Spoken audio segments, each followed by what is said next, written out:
Vote హక్కు వినియోగించుకునే ఏకైక దేశం భారతదేశం. 99 కోట్లు క్రిందసారి. అంటే ఓవరాల్‌గా 100 కోట్లు. దాంట్లో 75% పోలైతే 75 కోట్ల మంది. 65% పోలైతే 65 కోట్ల మంది. ప్రపంచంలో ఇంకా ఏ దేశంలో లేదు. యూరోపియన్ దేశాలన్నీ కలిపినా అంత లేదు. అమెరికా, యూరప్ దేశాలన్నీ కలిపితే అంతొస్తది. అంత నాటో కలిపితే. అది అంత పెద్ద ప్రజాస్వామ్య దేశం భారతదేశం.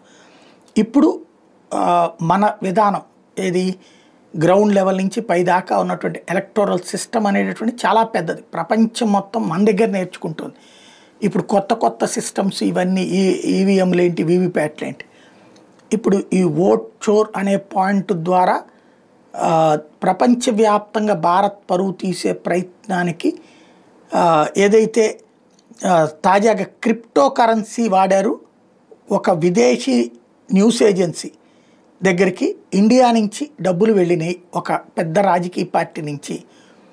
వాళ్ళు మిగతా మీడియాకి, మిగతా ఛానల్స్కి ప్రొజెక్ట్ చేస్తూ నెగిటివ్ స్టోరీలకు రెడీ అవుతున్నారు అన్నటువంటి పాయింట్ని ఇప్పుడు అంతర్జాతీయంగా చర్చ జరుగుతోంది.